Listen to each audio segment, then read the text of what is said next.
বিসমিল্লাহির রহমানির রহিম। ভাই ও বোনেরা যে যেখান থেকে আমাকে দেখছেন এবং শুনছেন, আপনাদের সবাইকে আমার সালাম, আসসালামু আলাইকুম। আশা করি আপনারা ভালো আছেন, আমিও ভালো আছি। UK property gossip by Tasmina YouTube চ্যানেলের পক্ষ থেকে জানাই শুভেচ্ছা। আজ জুলাই মাসের 10 তারিখ বুধবার 2024। এই মুহূর্তে লন্ডনের তাপমাত্রা আছে 19 ডিগ্রি সেলসিয়াস। এইমাত্র কাজ শেষ করলাম, বাসায় ফিরে যাচ্ছি। তো ভাবলাম যে আপনাদের সাথে একটু কথা বলি। আজ যেটি নিয়ে কথা বলতে চাচ্ছি সেটা হলো যে এই পৃথিবীতে কিছু কিছু মানুষের জন্ম হয়েছে শুধু নেগেটিভ কথা বলার জন্য। এদের সাথে কথা বলতে গেলেই দেখবেন শুধু নেগেটিভ আর নেগেটিভ। এদের চিন্তা চেতনা ভাবনা সব কিছুই নেগেটিভ, সব কিছুতেই নেগেটিভ। এরা কেন যেন কোনো কিছুতেই পজিটিভ কোনো কিছু খুঁজে পায় না, কিংবা এদের মুখ দিয়ে কখনো এই পজিটিভ কোনো কিছু আসে না। এই কথাগুলো বলছি এজন্য যে আমাকে কয়েকদিন আগে এক বোন ফোন করেছিলেন। তিনি জানালেন যে তারা এই যুক্তরাজ্যে গত 7 বছর যাবৎ বসবাস করছেন। তাদের পরিবারে এই বোনটি আছেন, বোনের স্বামী আছেন এবং তাদের 10 বছরের এক পুত্র সন্তান আছে।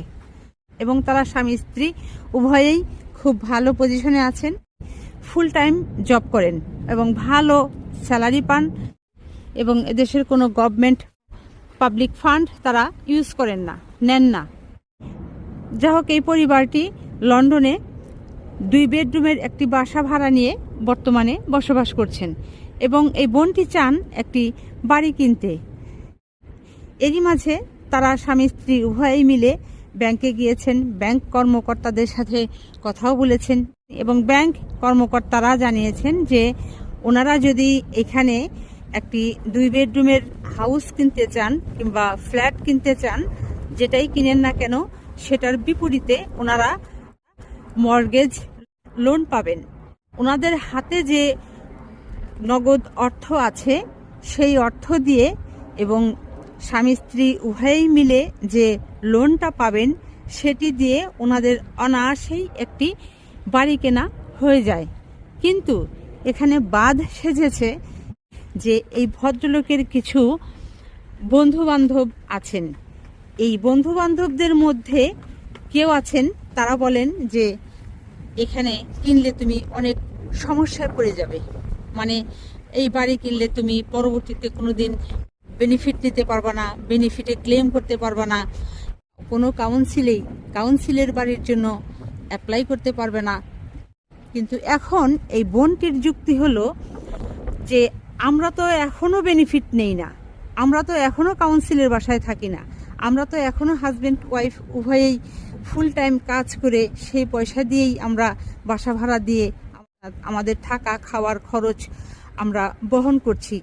তো সেক্ষেত্রে আমাদের তো কাউন্সিলের বাসায় যাওয়ার প্রয়োজন নেই। তো সেক্ষেত্রে তো আমাদের কাউন্সিলের বাসার চিন্তা মাথায় নেই। তাহলে এই কাউন্সিলের বাসা পাবো না, বাচ্চাদের বেনিফিট পাবো না, এই সমস্ত নেগেটিভ চিন্তা ভাবনাগুলো তো আমাদের করার দরকার নেই। তো বোনটি চান একটা বাড়ি কিনে ফেলি। এ ধরনের নেগেটিভ জাতীয় কথাবার্তা তাদের বন্ধুমহল থেকে কেউ কেউ বলছেন। এই পৃথিবীতে কিছু কিছু মানুষের জন্ম হয়েছে শুধু এই নেগেটিভ চিন্তা ভাবনা করার জন্য। তো বোন, আমি যেটা মনে করি, এ ধরনের নেগেটিভ জাতীয় কথাবার্তা তাদের বন্ধুমহল থেকে কেউ কেউ বলছেন।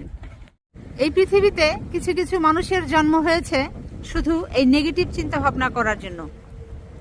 তো বোন, আমি যেটা মনে করি, বাড়ি যে কিনবেন, বাড়ি কিন্তু আপনাদের হাজবেন্ড এবং ওয়াইফ উভয়ের উপার্জিত অর্থ দিয়েই কিনবেন। আপনি কিন্তু আপনার বন্ধুর অর্থ দিয়ে কিনবেন না। কাজেই সিদ্ধান্তটাও কিন্তু আপনাদের। আপনারা হাজবেন্ড ওয়াইফ উভয়ে বসে সুন্দর একটি সিদ্ধান্তে আসুন এবং বাড়ি কেনার কাজ আপনাদের সহজ হোক, এই কামনাই আমার থাকবে। আজ এখানেই শেষ করব। সবাই ভালো থাকবেন, সুস্থ থাকবেন এবং আমার জন্য দোয়া করবেন। আমার এই চ্যানেলটিতে লাইক, কমেন্ট, শেয়ার এবং সাবস্ক্রাইব করবেন। আসসালামু আলাইকুম, আল্লাহ হাফেজ।